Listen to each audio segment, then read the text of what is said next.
সামনে মাহফিলে বাধা আসার পরিবেশ তৈরি হচ্ছে, ধরে বলেন কথা ঠিক না বেঠিক? ইতিমধ্যে বাংলাদেশের বহু জায়গায় 15-17 বছরের ক্ষুধার্ত নেতারা হিংস্র হয়ে এসে মাহফিলে বক্তাদের বাধা দিচ্ছে। মনে রাখতে হবে, এই বাংলাদেশ কোন দলীয় মানুষের কেনা স্বাধীনতা আর নাই। এ বাংলাদেশে রক্ত দিয়েছে শহীদ মীর মুগ্ধ। পানি লাগবে ভাই, পানি। পানির কথা বলে বুকের তাজা রক্ত দিয়েছে মীর মুগ্ধ। কোন দলের নেতা নয়, শহীদ আবু সাইদ কোন দলের নয়। এদেশের আলেম ওলামা হাফি গাজী কোরআন মাথায় নিয়ে বলতেছি, বগুড়ার রাজপথে আমরাও ছিলাম, রাজশাহীতে ডক্টর তোহা ছিল, পাবনার রাজপথে আলেমরা ছিল। আমাদের কেনা স্বাধীনতায় যতদিন পর্যন্ত সূর্য দিগন্ত হবে, পশ্চিম দিগন্তে ডুববে, ততদিন পর্যন্ত বাংলাদেশে কোরআনের মাহফিল চলবে, আলেমদের কদর চলবে।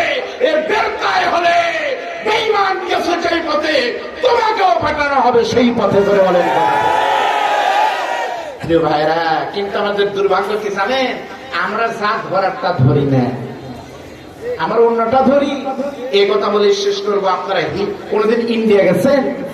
ইন্ডিয়া যাওয়ার আগে আমাদের জয়পুরের হিলি বর্ডার দিয়ে একদিন একটা লোক পার হচ্ছে, এইদিকে বিএসএফ ওইদিকে, এদিকে বিসিবি লাইট মারতেছে, কে? এমন সময় দেখে একটা লোক সাইকেল নিয়ে পার হচ্ছে। বিসিবির লোকেরা তাকে ধরে নিয়ে এসে ক্যাম্পে বলতেছে, তুই কে? স্যার, আমার বাড়ি নবাবগঞ্জ, দিনাজপুর। কই গেছিল? ইন্ডিয়াতে। স্যার, কেন? চেক করে দেখা গেল সাইকেলওয়ালা লোকটার কাছে কিছু নাই, খালি আছে একটা বস্তা। একটা কি বস্তা? তখন বিজিবির ক্যাম্প নেতা বলতেছে, একে ধরে ওর সাইকেলটা সাইড কর, সাইকেল সাইড করো, বস্তাটা চেক করো। তাকান কি খবর একটু করে দেখেন। বস্তা চেক করে দেখা গেল বস্তার ভিতরে কিছু নাই, খালি বালু আর বালু। তখন বলতেছে, বালু আনার জন্য ইন্ডিয়া যা লাগে, কি পাগল? পাগল মনে করে ছেড়ে দিল। ঠিক 7 দিন পর আবার ধরা পড়ছে। ঠিক বস্তা আর সাইকেল, বালুর বস্তা। এবার ক্যাম্পের অধিনায়কের সন্দেহ হলো, পাগল হলে একবার যাবি, 2বার তো যাবে না।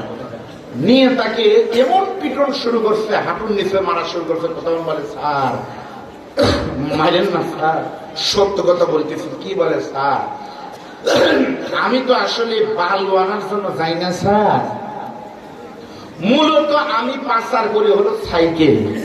কি পাচার করে? যতবার ধরা পড়ছি ততবার খালি আমাকে বলে, এই সাইকেল সাইড করো। তার মানে সাইকেল মাফ হয়ে গেল, টেনশন শেষ। সাইকেল সাইড কর, বস্তার মাল কি আছে চেক কর। বস্তার মাল হয়েছে 8 সাল থেকে চলতেছে একই বস্তা, খালি বালু। বালু খালি যায় আর আসে, হজের মুআল্লিমের মতো একই মাল খালি যায় হাজি নিয়ে। আমার এই বস্তা খালি যায় আর আসে, পরিবর্তন হয় সাইকেল। 6,000 টাকা দিয়ে আনি, 20,000 বেশি, প্রতি চালানে 12,000 লাভ। তা আমাদেরকে এই বাঙালি জাতি ভোটাররা হয়েছে বালুর বস্তা, আর পরিবর্তন হয় খালি সাইকেল। বাংলাদেশে ধরা খায়, ইন্ডিয়া লন্ডনে গিয়ে দিল্লিতে গিয়ে বসবাস করে, তাহলে ওরা পরিবর্তন হয়। আর আমি আর আপনি হলাম সাইকেল, একই বালুর বস্তা, খালি যাই আর আসে। এই বালুর বস্তা আর নতুন করে হওয়ার সুযোগ নাই। এবার মুসলমানের বাংলাদেশ, পুলিশের গায়ের পোশাক কেনা হয় সরকারের ট্যাক্সের টাকা দিয়ে, ট্যাক্সের টাকা দেয় মুসলমানেরা। ইসকনের টাকায় রাষ্ট্র চলে না। এসপির বাসভবনের এসি কেনা হয় আমার টাকা দিয়ে। সব যদি আমার টাকা দিয়ে কেনা হয়, দুর্গা পূজায় অনুমতি লাগে না, পয়লা বৈশাখে অনুমতি লাগে না, 14ই ফেব্রুয়ারি অনুমতি লাগে না, কোরআনের মাহফিলের অনুমতি কেন লাগবে? কলেজে বরাদ্দ হয়, প্রাইমারির বরাদ্দ হয় লক্ষ লক্ষ, ইত্যাদি মাদ্রাসায় কেন বেতন দেওয়া হয় না? হিসাব এসেছে। ডক্টর ইউনূস স্যারের পরিবর্তন করুন। আজকে আলেমদের সাথে তিনি মিটিং করেছে, বুঝতে পেরেছে শহীদ আবু সাইদের রক্ত থেকে আলেমদের রক্তের ঘাম বের হচ্ছে। সরকার থাকতে হবে, যতদিন পর্যন্ত কোরআনের আইন চালু না হবে ততদিন পর্যন্ত নহে সমাপ্ত কর্মে মোদের অবসর কথা বিশ্রামের উজ্জ্বল হয়ে ফোটেনি আজও সুবিমল যদি তাওহীদের সিলাম রাজপথে থাকতে হবে। রাজি আছেন ইনশাআল্লাহ? বক্তব্য শেষ।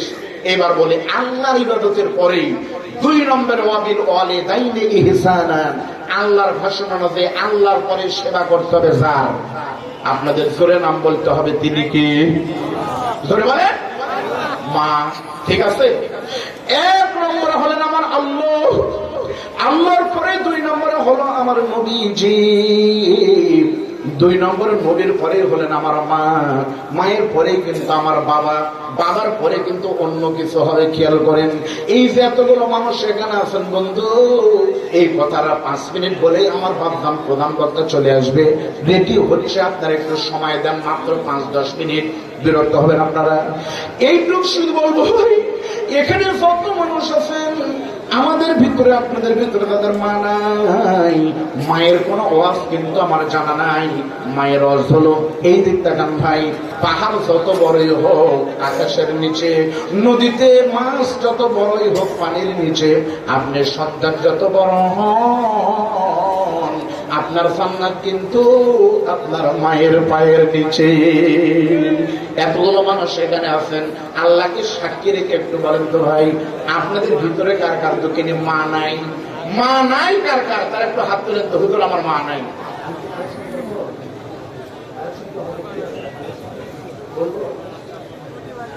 আলহামদুলিল্লাহ, একটু হাত তুলেন তো, মা নাই কার কার? কত মানুষের মা নাই? আপনাদের ভিতরে জান্নাতের বাগান, সকলেই মিলে একটু দেখান তো আপনাদের ভিতরে কার কার জনম দুঃখিনী বাবা দুনিয়া থেকে চলে গেছে, বাবা নাই কার কার? তারা একটু হাত তোলেন তো। কত মানুষের কিন্তু বাবা নাই, হাত নামান। ছোট্ট একটা কথা বলি, আমি স্যারের কাছ থেকে মরহুম ইয়াকুব আলী রহমাতুল্লাহ আলাইহির কথা আমি শুনেছি। বিশ্বাস করেন, ছোট্ট একটা কথা বলি ভাইবান, এখানে যত মানুষ আছেন, আপনাদের এই গ্রামে আজকে গরু, মহিষ, ছাগল, জামাই নাম জামাই কত মানুষের এসেছে, আপনার বাড়িতে কত আনন্দ হচ্ছে, কিন্তু আপনার দুঃখিনী মা কিন্তু কবর থেকে একটা খাবারও পাবে না। বিশ্বাস করেন, এখানে অনেক মানুষ বসে আছেন যাদের মায়ের কবরে শুধু একটা নেকি কম হয়ে গেছে, একটা নেকি কমের জন্য আপনার মার কবর জাহান্নামের গর্ত হয়ে গেছে। শীত আসতেছে, আমি আর আপনার কম্বল চাদর গায়ে দেব, কিন্তু ধানুয়াঘাটা, বাউইকলা, বালুঘাটা গ্রামে আপনার দুঃখিনী মায়ের কবরে 3 টুকরা কাপড়, 4 টুকরা আর কোনোদিন হবে না। এই মা বাচ্চাদের কাছে আল্লাহকে সাক্ষী রেখে 30 পারা কোরআনের নামে নামে এই মুহূর্তে আপনাদের কাছে আমি 30টা মায়ের সন্তানের কাছে আল্লাহর নবীর মাদ্রাসার জন্য ভিক্ষার হাত পাতালাম। টাকা নয়, শুধু পরীক্ষা করার জন্য, যাদের মা বাবা নাই, আপনারা এই মাদ্রাসার জন্য, এই মাহফিলের জন্য একটা করে 1000 টাকা দিবেন। 30 জন 30,000, যদি দেন কমপক্ষে 1000, 2টা দোয়া কবুল হবে। 1 নম্বর দোয়া, আপনি যেন স্বপ্নে দেখতে পারেন আপনার দুঃখিনী মা আর বাবা কবরে নাই, জান্নাতে শুয়ে আছে। 2, এই 30 জনকে আল্লাহ যেন দেখায় মক্কা শরীফ হজে না নিয়ে যেন আল্লাহ কবরে না নেয়। সর্বপ্রথম কে বলবেন, হুজুর যদি কথা তাই হয়, এই যে তাকান আমার হাতের দিকে, এটাই মনে করেন আপনার দুঃখিনী মা, কাপড়ের কাপড় গায়ে দিয়ে দুঃখিনী শুয়ে আছে, হাউমাউ করে কাঁপতেছে, বেটা এত জালসায় লোক এসেছে, আমি দুঃখিনী মায়ের জন্য একটু চোখের পানি ফালাবি। কার কার মা নাই বলবেন, হুজুর আমি 1000 টাকা দিব, আমি দোয়া করবো, নাম ধরে তাকবীর দিব, আল্লাহ কবুল করুন। প্রথম হলো 1 নম্বর ফয়সাল হোসেন, আপনারা একটু ভালো করে শোনেন, 1000 টাকা আল্লাহ কবুল করেন, বলেন আমিন। লিল্লাহি আলহামদুলিল্লাহ। আল্লাহ আরেকজন বান্দার নাম কি 1000 টাকা দিয়েছেন, আল্লাহ তুমি কবুল করে, সকলেই বলেন আমিন। আমিন আমিন, আল্লাহ আমিন। দানকারীর জন্য তুমি জান্নাতের হজ আমিন। এখানে মানুষ কিন্তু অনেক কিছু দান করে, সত্যি আজকের দোয়া কিন্তু 100% কবুল হবে ইনশাআল্লাহ। কারণ এখানে বহু আল্লাহর ওলি মানুষ হয়তো আছেন, আলেম আছেন, হাজী সাহেব আছেন, মাওলানা সাহেব আছেন। মেহেরবানি করে